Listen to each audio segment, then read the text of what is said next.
YouTube. I am back again, and this time I want to talk about the Motorola versus Microsoft situation.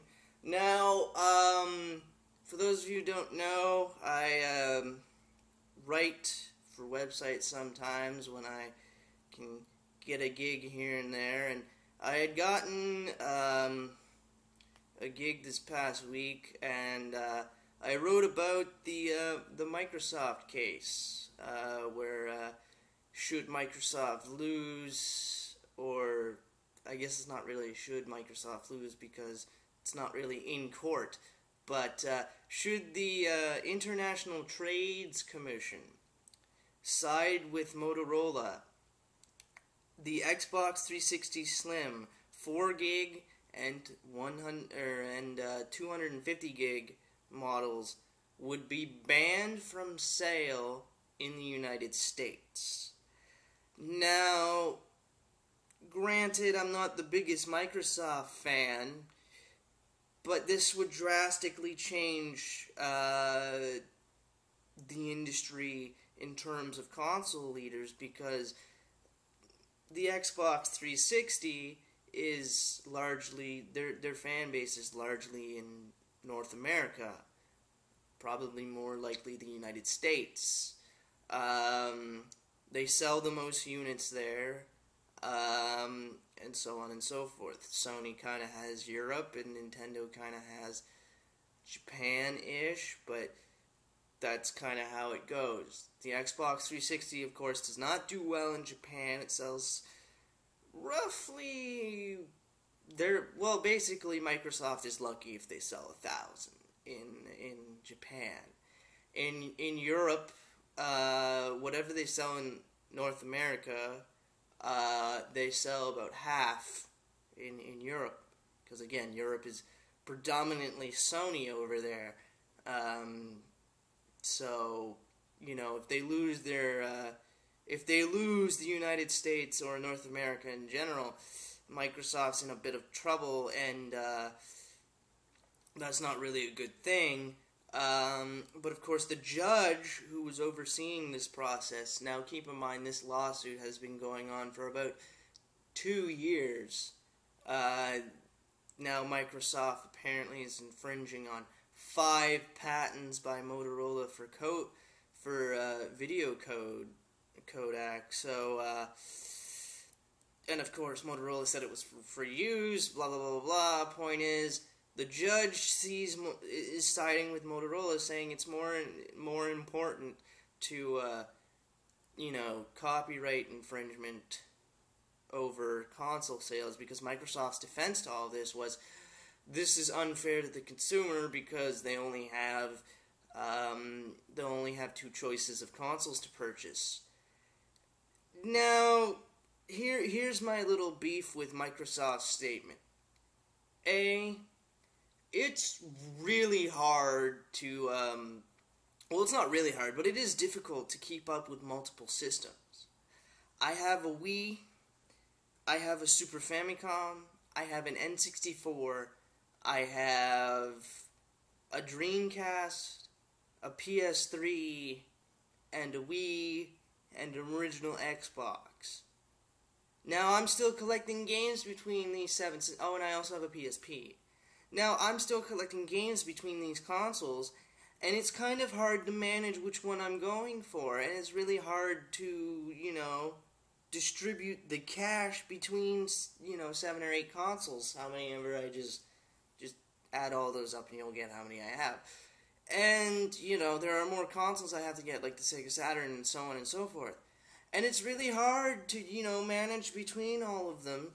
I mean, I tend to go for which one's cheaper at the time, and granted right now the Dreamcast and the Saturn are pretty easy to get for at this point because they're extremely cheap.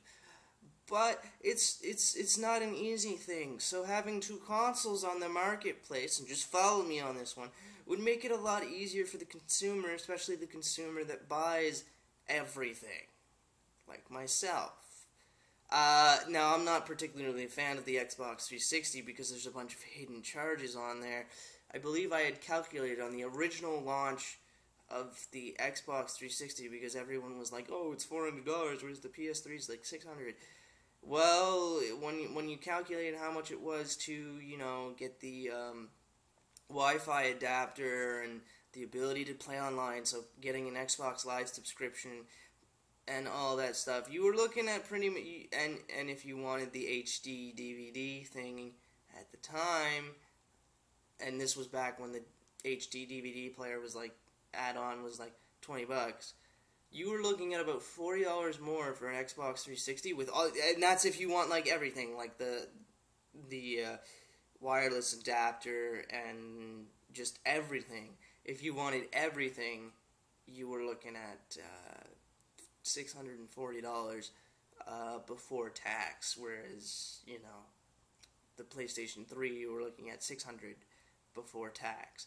So, you know, and I wasn't a fan about the hidden charges thing. I have owned Xbox 360s in the past, but they die, or they stop playing games, or whatever, and I've just given up on the Xbox 360. Plus, there's only about 9 games I want for it.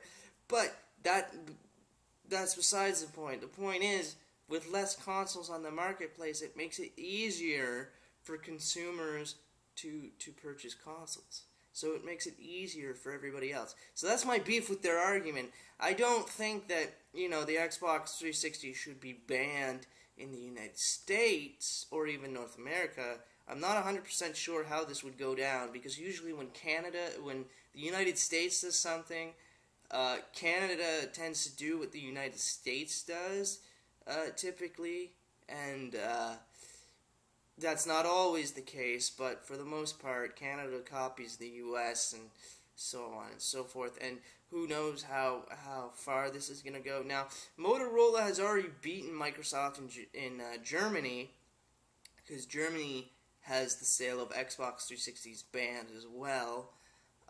So if they win here, win in the States, that will be a huge dampering on Microsoft in terms of sales, because that doesn't leave a lot of the market for them.